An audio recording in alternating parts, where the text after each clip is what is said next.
ESE means emotional shitting everywhere. Now just don't move, mama.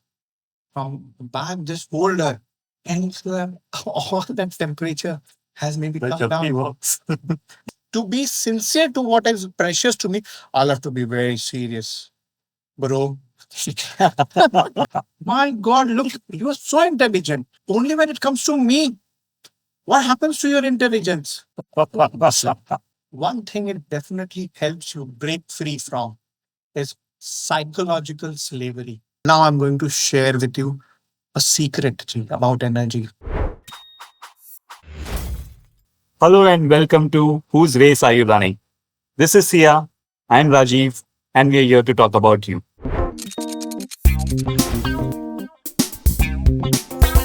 There are a lot of people who, in their regular arguments, it could be with their parents, it could be with their partners, it could be with their spouse. There are small everyday conversations which escalate into an argument and then escalate into bothering them for days, weeks, sometimes months, and they unfortunately live through that when they really don't need.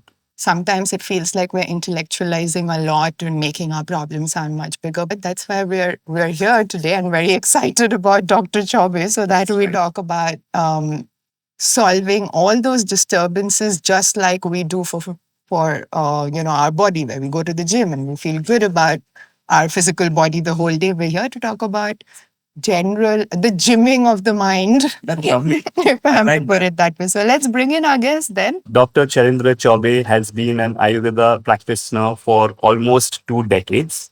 But what really drew us towards him is his passion to pursue life in its full vitality. His passion to work with people, understand them, and help them experience a full life. That's been an absolute delightful experience. And we would love for Dr. Chaubey to share some of his thoughts with us today and to share with you. Welcome, Dr. Chaubey. Thank you, Rajiv ji. There's something I understood, Rajiv ji, that whether it is health problem or it is any other problem of your life, there is one factor which is extremely important, which decides your ability to either navigate or overcome that. And that factor is your energy. That factor is your vitality. Let's say if you develop a certain symptom. Now, in the normal scenario is we become extremely aggressive towards bringing down the symptom, towards giving you medicine, etc., to just heal the symptom. We never realize that in the first place, you developed those symptoms because somewhere the vitality of your body got compromised.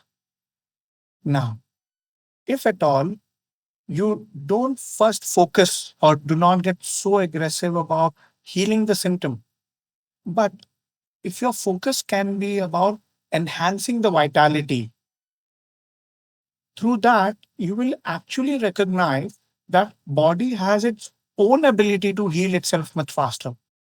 To be able to navigate through any challenge in our life, whether it is health related or whether it is a life challenge, your energy, the presence of your energy or the your vitality quotient is the only deciding factor how you are going to fare. So we spoke of reactions or being reactionary or being responsive. And help us read what you would call or define as a reactionary way of behavior versus, let's say, a responding way of behavior. Reaction is like you have something inside you which is harsh and toxic. I just vomited on you, and then kind of that vomit, as I blurted it, you got infected with that. It is it's become a rarity these days to find someone who is responding. I'm reminded my master, he lives in US right now. So I met him a few years ago and he said that, Chalendra, I feel that globally we are, and this is much before the corona that happened. So he said, Chalendra, I feel that globally we are gripped by this deadly syndrome and like an epidemic. So I said, sir, which syndrome? Like, is it like there in the US or Singapore? Or he said, no, sir, actually, it's like almost everywhere. And he said, the syndrome is called ESE. Okay. So me with a medical background, I said, sir, I've never heard of any such syndrome. He said, I gave it a name. So ESE means emotional shitting everywhere. We had set a time that, okay, like we would sit for a meeting at around a certain time. And when I looked at my watch and I said that 20 minutes, and these people, they have really kept me waiting. Okay. Like this is sheer insult to my time. Now that's reacting. If we could not start at the time we decided and started later than from there, does it mean that you or the entire setup is disrespectful towards time? How appropriate will it be for me to conclude that? Not. Right? But now, please tell me, am I wrong if I'm upset? No. Right, exact. So, this is what we actually want to solve. Okay. All the stress, mental and emotional stress that we speak about, everyone is going through, can be described by one word, that the person is going through a disturbance. This disturbance can be classified in two.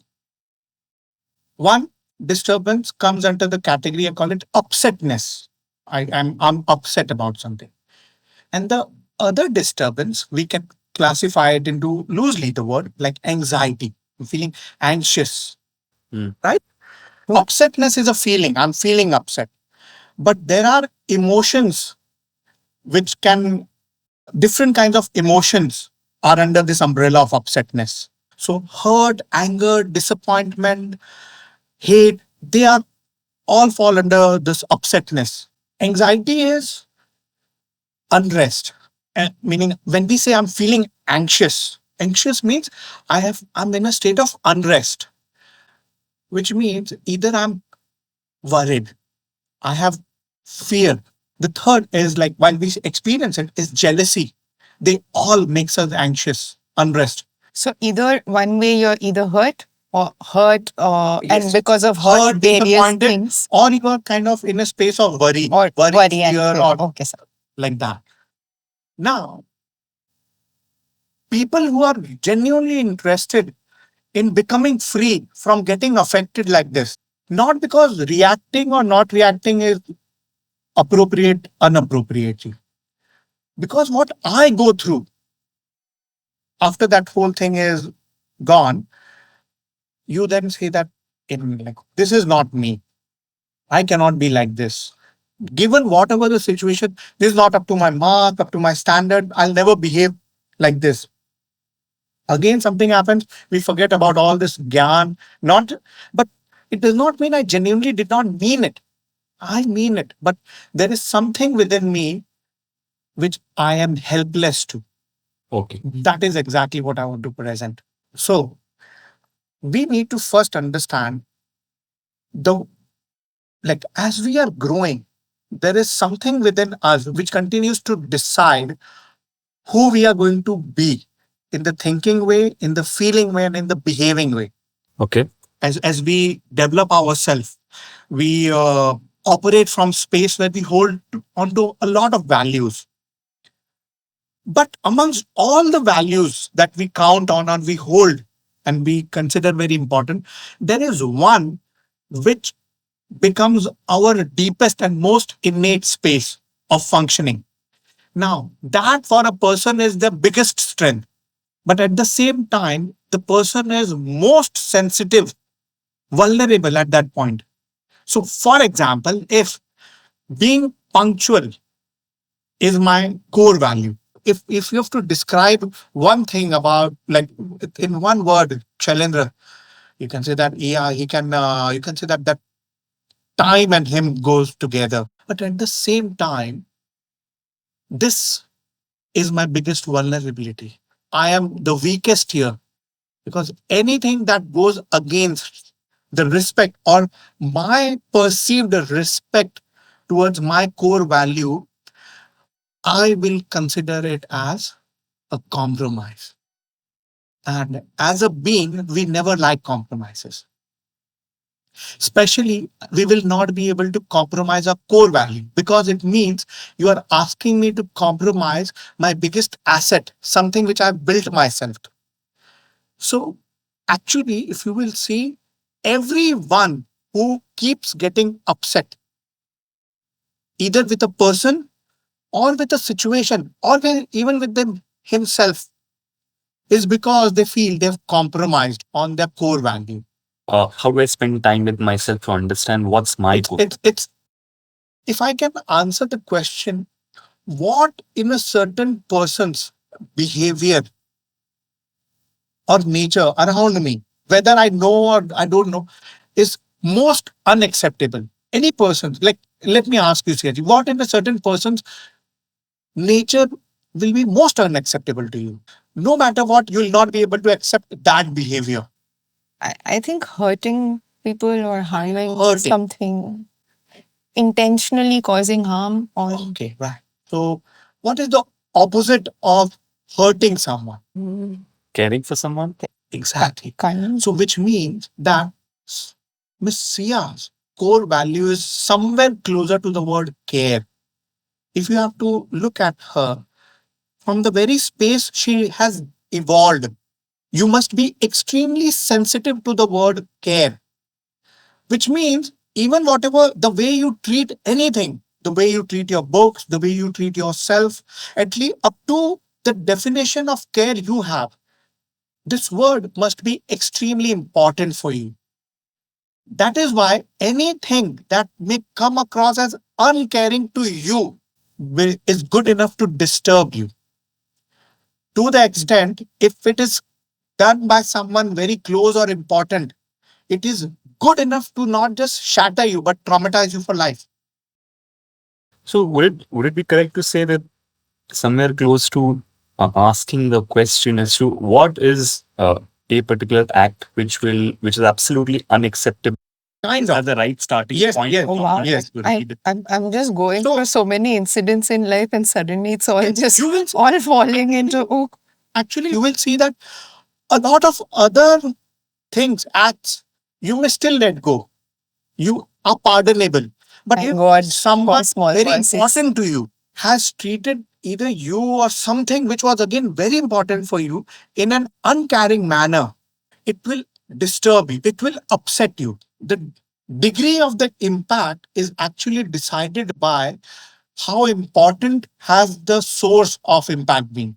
Now, once she's reached step one, like for example, in Sia's case, if she says that if somebody is hurting, she comes closer to knowing that Knowing that core care value is is important care. for her, right? Again, how do I step move away from which is- getting disturbed yeah, by every the time. Now, if there are too many such Right. situations So, happening, how is she regulate? Let us take the example we started that we could not start on time.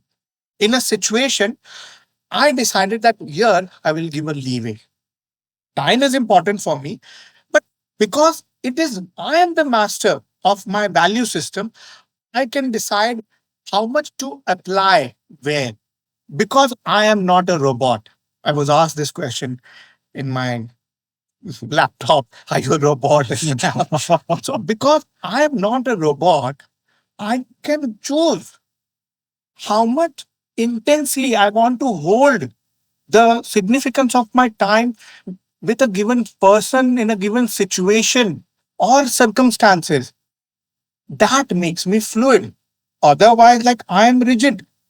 The sign of life is movement, the sign of life is flow. So it will require some intelligence, some sitting down with yourself. And as you said, when the agency that you have with you is, you know, you are the master. so any degree of disturbance that we experience, if we sit back to reflect on it a little bit, will be connected to a compromise that we experience of what I believe is my core value. So every person has a core value, Right. which we may or may not know of. because we have not thought Correct. about it or in that Correct. direction. Now, the ability for us to manage the disturbances that we experience on a literally daily basis, whether it is with over an argument or whether it is something going wrong in our situation and things like that, can be managed by simply understanding our core value Right. and the authority to exercise the amount of leeway we want to allow, Right. context dependent, situation dependent, person dependent, is almost always with us. No, I'll remove the word Completely. almost. No, It is all the completely time with you. us. Right. We're not saying that you may not get affected, but we are saying that if you've got affected, how soon have you recovered from it? And how badly you have reacted to it, or how well you have responded to it. The other piece which you had mentioned is the other kind of disturbance or anxiety. Okay, let's speak about anxiety. It's a certain feeling of unsettledness, like in the subconscious, in like as you try to feel what's happening inside, there is something you're uncomfortable with, and it keeps disturbing you, and it takes you away from feeling settled, feeling sure. Because anxiety is such a commonly used word now, Right, and it's right, like pretty right. much predominant everywhere. If I may, isn't anxiety somehow the fear, worry, like you said, of Correct. for something to happen in the Exactly. future? So not necessarily, Ji, not Okay. necessarily in the future. Each one of us, we anchor ourselves, or we identify ourselves through four dimensions, through four verticals. It is through those four we are able to identify how we are doing, okay, how well my life is doing. So, what are the four dimensions? Not necessarily in the order, but first is repute, like image. Second is revenue or income or business. The third is relationships, interpersonal dynamics. And fourth is health. We anchor our stability on these four existential identities. For each person, the importance is in a certain order. For some, let's say, health may be at the very top. In the sense, if any kind of perceived threat to health may be big enough to cause anxiety. Say, for example, let's say we will take example for you.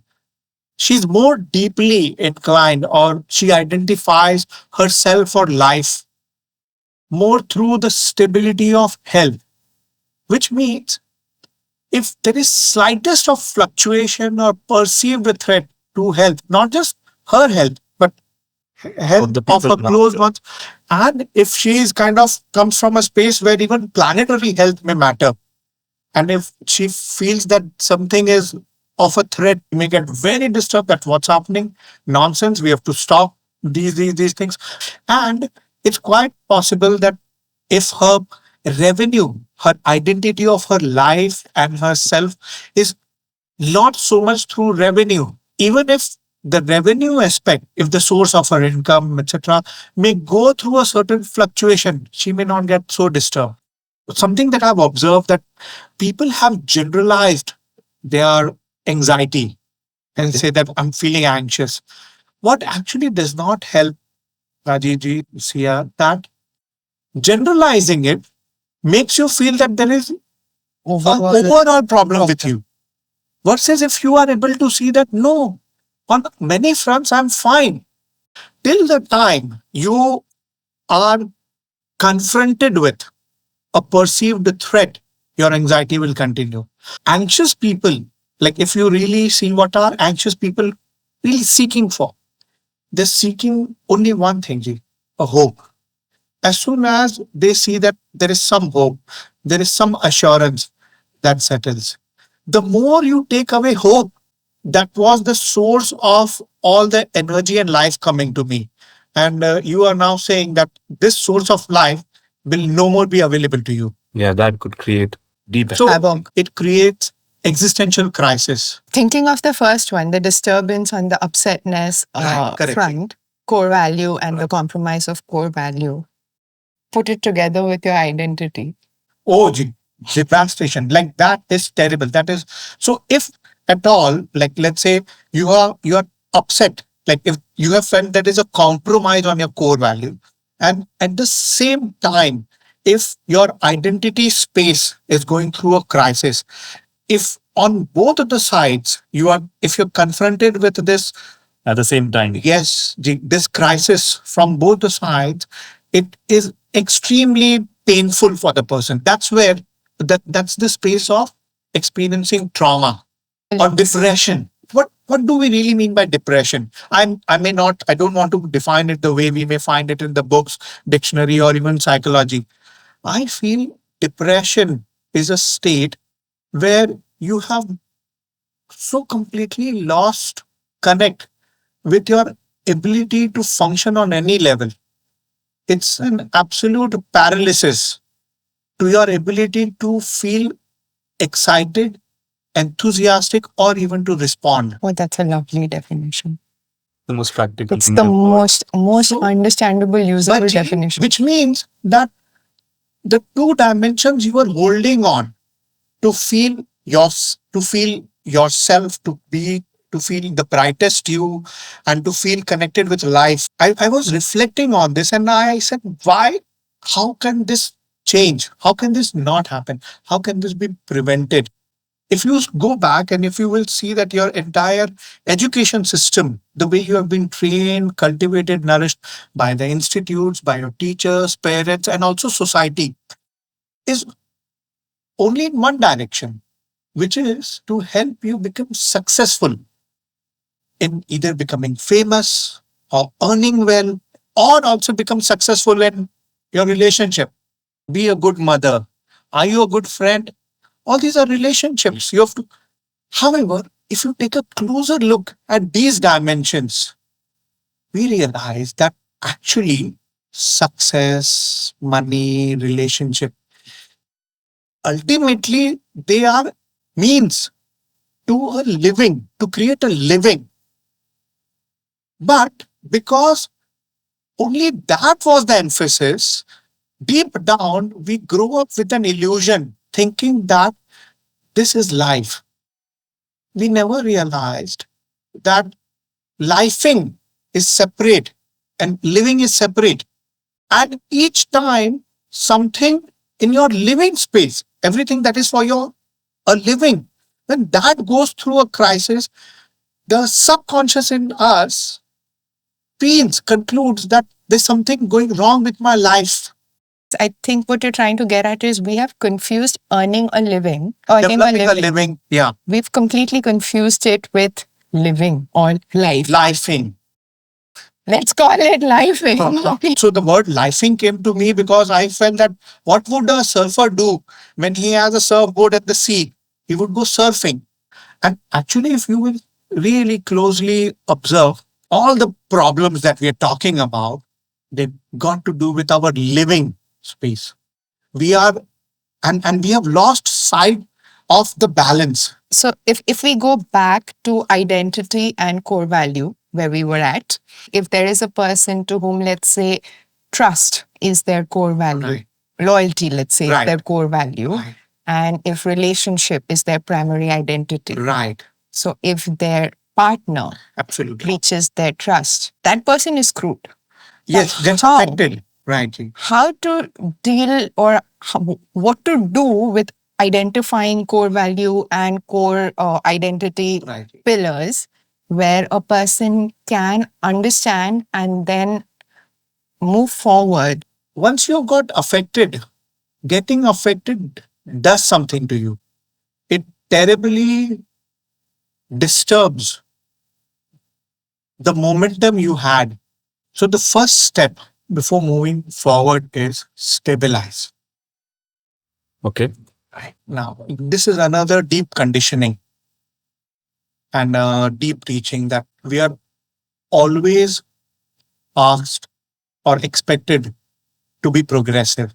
This is the reason why many times we are upset with our own self, that why am I no more like how I used to be? When we say that I want to be normal, I want to be myself, we actually mean I want to be the progressive the way I was. A person going through something, if they want to work on themselves or even move out of that, right, the first step is stabilize, settle. When you identify what your problem is, you are able to then identify on the many dimensions my problems are not. So you free those dimensions. So the moment when you are able to recognize that it's not my life in its entirety which is going through crisis, but an aspect is going through crisis, while many other aspects, domains, or pillars of my life are still fine, that very understanding brings you to a point where the overwhelm is lesser. So, from a scattered state, how do they move to a collected state? Right? To be collected is more important than being progressive. Otherwise, you can progress and you may be extremely destructive, either to the outside or Self your own or self. There are people who then they just go on, and after a few years they realize in a Eh, manifest condition, etc. Or then they progress as extremely maybe bitter person, angry, and then deep down they know that this is not who I am. But then there is no other way. Centering can happen in at least like 8 different states: physical, intellectual, emotional, spiritual or mystical, social, financial, devotional, and creative. Now, to each one of us, one of these 8 is our brightest cove. Like, of one of these 8, I will feel most connected, while I may feel connected to a lot, but most deeply connected to one. And I call that my brightness cove. first one, physical, is exercise, movement, walking, Anything that got to do with appearance and physicality. So physicality got to do with movement. The second one was Intellect. intellect. Okay. So intellect has got to do with processing, reasoning, logic, and learning. Yeah. So there are people who just they feel uplifted just by learning something new. The third one is emotional. So the emotion stands for empathy, your ability to connect with emotional charge that uplifts you and to be able to reciprocate emotionally. Like, for example, if somebody's core strength was emotional and I wanted to connect to them, if I went to them with an emotional problem of mine, they would be very engaged in. Yes, they will be more receptive. They will engage deeply, Got it. naturally. Got it. Then fourth Then was fourth is spiritual, like mystical. Mystical space. So the mystical kind are the one who somewhere operate from a conviction that there is a higher energy. Spiritual people, the way they connect with life, it can be through silence, it can be through some stillness, it can be through some practices, it can be a mantra. What would devotional be? Devotional is blind faith. The spiritual is not blindly in trust. But with the devotional, there is no reasoning. There is complete surrender. And but when we say devotional, it need not necessarily mean to a spiritual or religious this thing. Devotion to anything, devotion to an object, to a person, to an entity, devoted to an idea. okay. Then there is financial. Financial doesn't mean only commercial. Financial means your ability to scale any idea. Evaluativeness. Anyone who is able to be very evaluative, you can be highly evaluative about a situation. So your evaluativeness there is your financial strength. So we need to figure out these things about ourselves. And social, being social doesn't only mean the social parties. No, the weekend parties or something which helps you network, connect without having any interpersonal relationship, right? So networking people, if you've met them, they're amazing networking people. When they are with you, they're completely present, but not with you, they don't even know you. And then the one of Creative. the creative is like, that's got anything to do with your amazing expression. It can be from your music to singing to dancing to creating anything. If we can understand what is the closest, two, three, four, maybe the closest, you can choose one. Because the moment you operate from that space, the moment you slip into that state, that state is all about becoming collective. It cannot be otherwise. You cannot be scattered. It will anchor you. So first thing for any person who is wanting progression, the first thing they should work towards is becoming settled. Their energies need to start to settle. And now I'm going to share with you a secret about energy. Secret about energy is that no energy beyond the point can stay static. It will start to find a flow and momentum. Progress comes to you automatically if you are settled enough. The nature of energy, the very nature of life is flow. Life will not stop for anyone. That's what we say.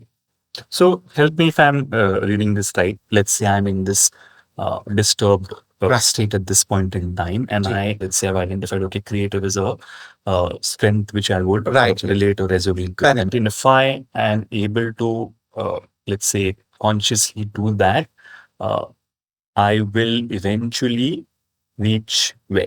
You will reach a point where you may ask yourself, what are my other options? What are my other perspectives? Like, do I give myself option of alternate perspective? Or what we were saying, what is the leeway that I can bring here? That, do I want to consider other things for my own well-being, for my own sake? Because when you microscopically you're drawn towards a certain situation, you may lose touch with the larger reality. So when you get more collected and centered, the wisdom, the intelligence in you will be able to see that you may have magnified a threat. Like, yes, there is a concern, but I may have really magnified it. I think we can relate to this. Let's say we had an argument and we did not agree about a subject of the podcast. Okay. Okay. And obviously, after we finished the argument and went back to our respective homes, there was this, "Arey yaar, he didn't listen to me. Why did he not listen to me?" There's that churn that's going on, right? That bother. Now, when I would say physical is my core Go to dimension. pot of brightness. So if I engage in something physical, my mind gets taken away from that churn that is continuously going on. And I do get some space to arrive at a bit of clarity. That clarity gives you momentum to move forward. And this is a very small example. I think if you experientially look at it in a more profound example, also, will come to the same thing. When you are kind of zoned in your one of the core strength space, right? The brightness cove. In that space, with the clarity, one more thing that comes to you that, hey, wait, this is not the only podcast I'm going to do. And this is not the only thing about my life. Why do I need to become so intensely pulled down only to that one thing? Can I go a little easy about it? So what happens, it aligns us with the ease of being with life. The way we've been nurtured, like you said before, where we've been nurtured for success in a certain sense, where we've been nurtured for earning a living versus living in Lifing. versus lifing, which is living in its full vitality. It seems to me, as an observation, that we're all anchored to things that are outside of us for some reason, like you're saying, the pillars of identity. We're anchored to health being good and our relationships being good and our income being good. Since all of that is outside of us, it is very fluctuating, right? It can move at any point of And you may time. not be able to control these elements because At all. they're all You're so external. absolutely right, Ji. If all the anchoring is outside of us, you have a remote control outside of you. Do I have the freedom to choose how I want to be? To move the anchors from the external, which right now seems like other things, to the internal. So we not consider that I have to move from somewhere. Okay. Can we consider that I need to look for something to hold on to only focus on where I want to move into? And the easiest to even start to cultivate that or develop that is if they can change the rhythm of the breath. The breath, which earlier is shallow, faster, disrupted. Which is in a state of disturbance. Yes. If that can shift from being at the throat or the chest to more deeper in the belly. And can this be practiced? Yes, 100%. It's the easiest practice. Yet the most difficult kind of journey, like the journey that your breath should cover from your chest to the belly, can at times seem the most difficult because we have lost touch with that. Babies are still capable. If you have to ever see a small child sleep, you will see a child fast asleep. Even we, if when we enter deep states of sleep, we only belly breathe. I've read Gautam the Buddha, he happened some 2,500 years ago. First of all, do you think that 2,500 years ago, our Gautam Buddha would be clean shaved in a forest? No, right? Not that the Buddha that we see in the laughing Buddhas. They are representatives. They represent the inner state. The laughing Buddha with a large belly represents living from the belly. And actually, to go back to where our conversation started about our habit, our breathing has become so shallow. This shallowness of breath has made us extremely reactive. If you can just for some time daily consciously start to practice deeper breath without even being aware, you will see that there is a certain responsiveness you have arrived to every situation. If you'll allow me, sir, G. because I am a science geek. Okay. Neuroscience says every time unconsciously your breathing is of a certain kind, your physiology, which is essentially your neurochemistry inside your body, must be of a certain kind. Therefore, your breathing is of a certain kind. Right. Right? So, if I were to reverse it, when you are in a state of fear, this much we know: heartbeat goes up, the blood vessels dilate, cortisol, your adrenaline, your catecholamines, all of that changes, right? And that puts you in that state of breathing. If we replicate that breath without the emotion, your body's physiology again will automatically go into that particular physiology that otherwise pushes you to breathe that certain way. Correct? As of right now. But just like when you want to get used to touching a hot cup of coffee, first we touch it slowly, then we go a little bit more, and let the hand and the sensation get used to it till we're able to hold the cup comfortably, right? So, very similarly, when slowly you're able to expose your neurochemistry to that fear state without being in fear, your body gets used to that neurochemistry. So, next time you're in fear and your body goes into that neurochemistry, you're not overcome by Because the your body's emotion gotten used to because that. your body's gotten used to it. What you're saying, G, that let's say for everyone to be able to visualize that within us, there is this whole portal or a pathway through which breath flows. Okay. That pathway is connected to different systems of the body. It can be connected to the bladder, it's connected to the bowel, it's connected to the heart, it's connected to the nervous system, brain, all of that. The quality of the breath will decide what I'm going through at the systemic level, right? In the different systems. A certain quality of the breath, if it is short, rapid, fast, disrupted, will decide what my organs are going through. While I cannot control how the liver will feel, kidney is going to feel, or heart is going to feel, but if I can slightly modify how I'm breathing, that itself will be able to control. So anchoring practices are very important. Even the one who are going through something, there are few things which can be extremely helpful. One is some breath work, okay, to be able to connect with some breath. To arrive to that, let me first ask you, what is the most important thing when a child is born? Breathe, cry. Why does a child cry? Going into the being the science, okay, like what happens, and then to help us understand what really breathing does. Okay, when the child as a fetus is in the mother's womb belly, the mother is breathing for the child. The umbilical cord is connected. All the transmission, etc., of the purified blood, etc., oxygenated, deoxygenated, happens through the umbilical cord. When the child is born, umbilical cord is cut. The child no more receives any oxygen from outside, from the mother. While at the same time, all the oxygen that the child had got utilized, body converted all that possible and accumulated its carbon dioxide.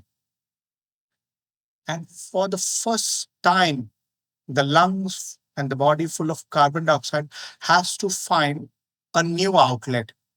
And for the first time, it expels the carbon dioxide through a cry. What happens when we cry? How do we cry? Let us cry. Like हम जब रोते हैं, सच्ची में रोते हैं, तो हम कैसे रोते हैं?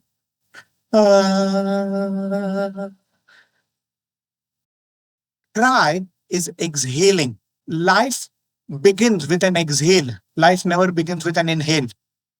Why it is so difficult for even normal people to keep breathing in for 10 minutes? Because we are saturated with a lot of residual breath. That's why crying, when you just can just cry, is a lightness release.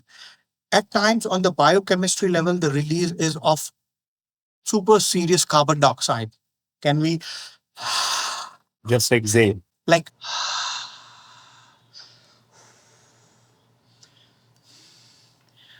to be able to just do that for 10 minutes, you will see that your temperature of the anxiety you are able to bring down. You have brought yourself to some manageable state. This space from where the breathing is optimum and what it does to us at the neurochemical state actually brings you to a state of being in command. And like I've learned that this can be called as the personal power space. You feel tremendously in control. And when you feel you're in control, you then feel assured that no, I'll be able to find a way. So, see, what we are speaking about is all emotions and feelings. We also need to understand that a large part of our body is involved. Like we body, physicality, that it's involved in its entirety. Like it's completely involved. And when we go through something, tremendous energy expense, like the energy expense is exponential. However, the supplementing of the same may not be the reciprocation may not be equal. The real problem actually lies in them being undernourished at the physical level. We know that body is made up of 72% of Water. right. That's partially right. It's largely wrong. Our body is made up of 72% of fluids. Water is a kind of fluid. So there is aqua based fluid and then there is fat or emollients based fluid. In today's world and time, a lot of people we feel have become reactive, are continuously vulnerable to getting stressed, to getting upset every now and then, or to getting or to feeling threatened, etc. Huge reason may not be the core value compromise or the threat gene. A big reason is because our vitality quotient is not up to the best. There is an undernourishment. In a state of not being hydrated up to your best, you have a certain that the word is chid, you're cranky, you're irritable. Another very big reason is actually rooted in our nourishment. Now, As we look at this whole spectrum, I feel it is very important to first completely look at the core value and the internal angles. The another dimension we need to explore and assess is our hydration quotient and our nourishment quotient through micronutrients. A person specifically in crisis, can I increase the fluid portions? Can I not just only water, but the fluids which I know are sources of energy? Instead of eating, can I drink my meal? Can I have them more in soup forms?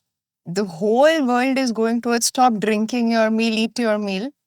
What happens is when you are operating at your minimal, even your organ efficiency is at its minimal. Why do you want to put the load on your organ to digest? If In you're a, dehydrated. in a state of duress, Yes, especially. so fluid is far more easier for the body to absorb, process, clear.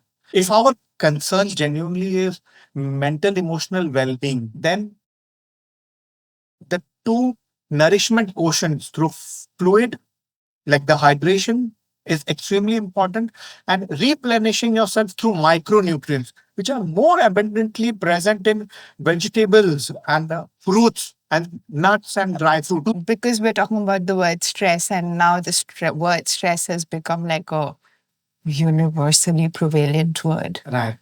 Would it be right to say that if I can hold my own core value and my own identity or my pillars of identity a little loosely, I may be able to put myself in a place where I don't set myself up for misery? We do that, Sia, both knowingly, but a lot of times unknowingly. Each one of us have become ultra sensitive.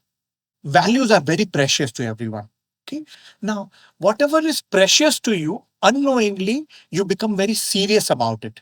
Our deep seated conditioning is that sincerity and seriousness go hand in hand. We are using word seriousness for sincerity. To be sincere to what is precious to me, I'll have to be very serious, bro. Okay. Yeah, and also because our core value is ours. Somebody else will have their own core value. So to expect other people to exercise our core value for This us is is again state of being enlightened. To be able to then see that everyone has a core value. This is the sign of an extremely progressive kind where they are not just limiting themselves to only at their core value levels, but are in appreciation and awe of others also. The amount of respect, the amount of bonding and connecting that will create to this is complete. And I think the energy dynamics within every spaces can be really You may not be able to do it, let's say, for everybody that you come in contact with or everybody that you interact with, but at least if you are able to, let's say, at home, within the closest relations that you may have at home, if you are able to be more empathetic towards the core value of the others, or take this to work, and you will have a core team in any form of work that you may do. Like we will have our own core teams, you will have your own core team, and if you are able to at least appreciate that you have a different core value and your colleagues have a different core value, it may just create a sense of balance and calm, which is extremely conducive. acceptability. Yes, to And, everybody. and then be able to also utilize it to be able to. Correct. It is a strength. That's true. It's a collective How, strength. how do you utilize it for, for yourself as well as for others so that you have a great day? But we should start on time. Yes. Yes. Since this entire conversation, if you believe, it's led to better quality discussion Yeah, than 100%. that 20 minutes of shift and start time. Maybe we would with some leeway. That's So not completely. you also had mentioned before we started recording that there are two kinds of people. Oh, yes. Everyone can be put in these two categories, the thinking kind and the feeling kind. But each one of us, we think also and we feel also. But one of this comes first. The thinking kind will think first and the feelings follow. So then, in a state of disruption, them to be able to navigate through something, they need to process it. And that will help how they feel, change how they feel. The feeling kind, what they're thinking, what they have arrived to conclusion, that is secondary. How they have felt first is more important. To be able to shift from the whole intensity and the upsetness, when you come to a thinking kind, like when I'm a thinking kind, and you give me a genuine explanation why that, which I feel that, okay, this explanation is genuine, that this why, which means it's absolutely okay, I will be able to give a leeway. The why is very important. For the feeling kind, the why is not important. For the feeling kind, the how is important. Like, how could you do this to me? Humiliated me, like this sheer insult. What will help the feeling kind? It has to come from some space of feeling that uplifts them. For a thinking kind, that clarity on reasoning will be able to solve it for them. No, this is great. So, I mean, let's take this example. Uh, if we are able to, let's say, interpret what kind you are, whether it's Right. and hence, this would be very powerful if you're able to decipher that. Yeah. And so, what should be the approach be if I'm meeting somebody who I not necessarily decipher it? Through trials only. Maybe either you can see that I need to come up with genuine reasoning. If reasonings are not at all Okay. kind of, they don't work, they don't kind of touch the person, then you must immediately drop that and then move into a space of using some gesture, because they will be touched by a gesture, a gesture Okay. that brings care, consideration, warmth.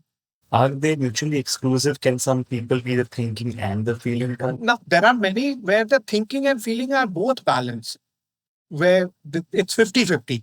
So even this would work or even this would work. Every time I get into a fight with my mother,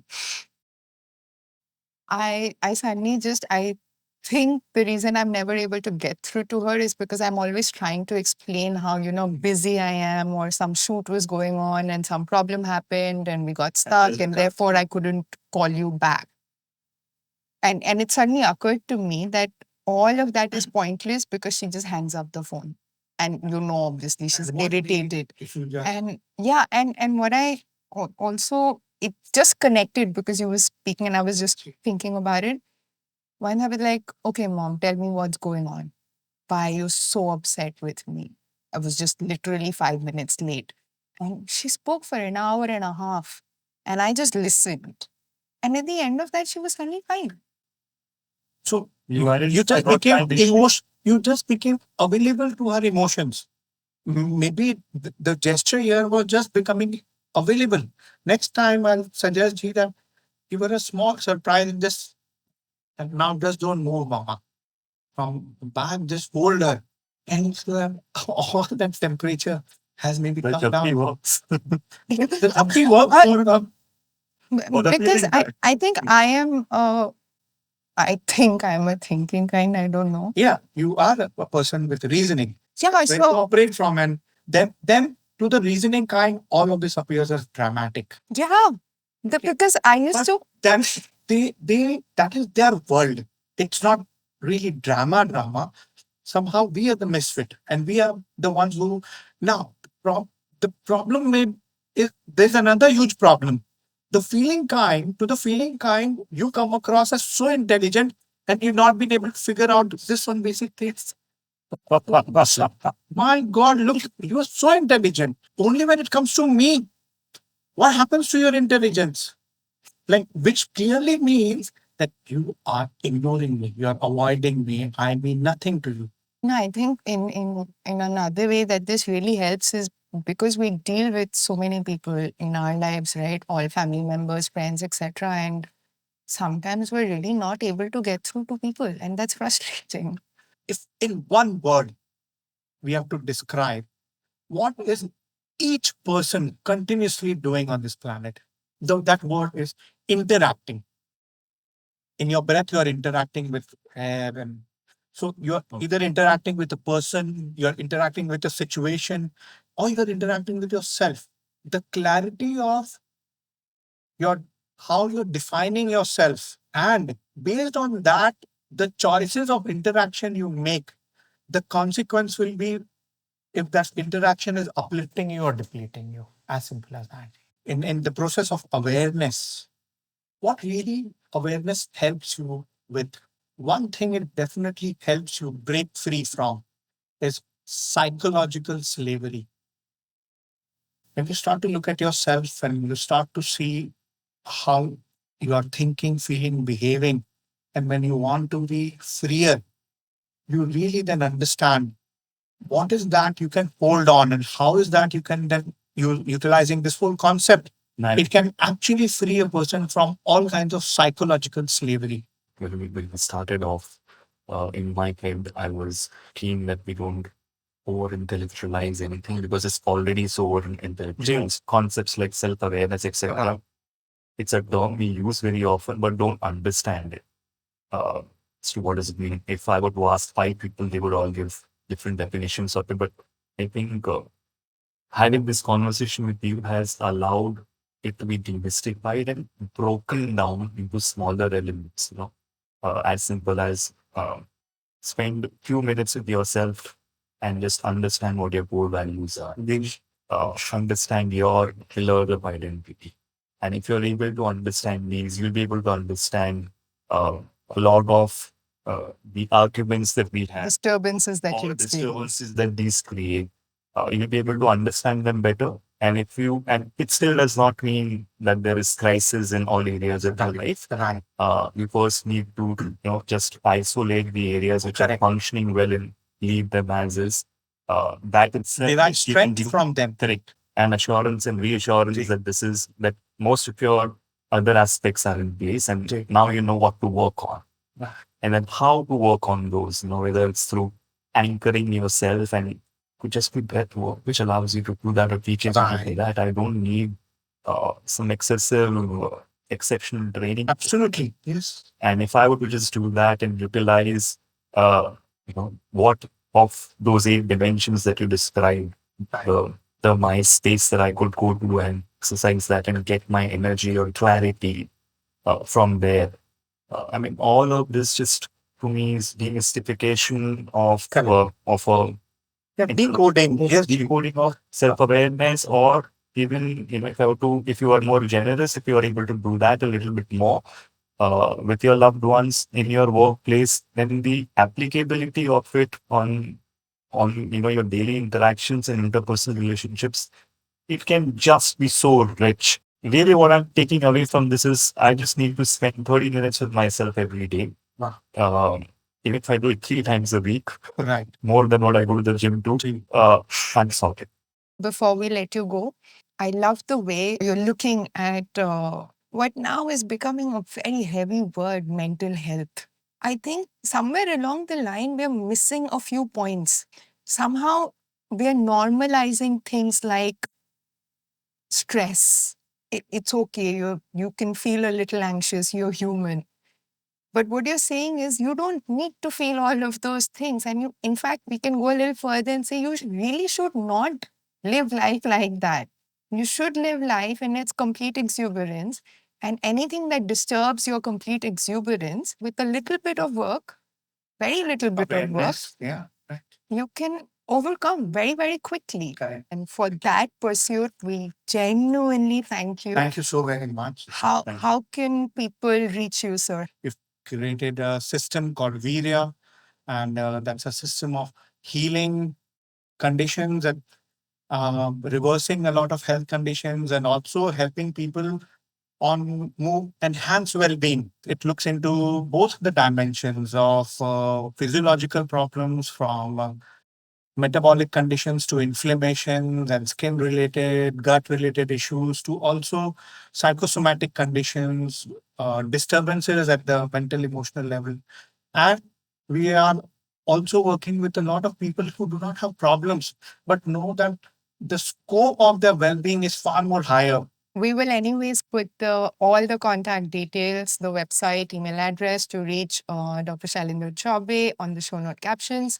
Virya, like you mentioned, is a beautiful space. Sir has been in pursuit of your vitality. So it's definitely a place worth visiting. Please reach out to him for any problems that you may have, that you may be living with, because, like we're talking in this episode, you do not need to live with problems. Today is not that time. Today is the time to recover from everything that has been so you can live your future in its complete best. Thank you.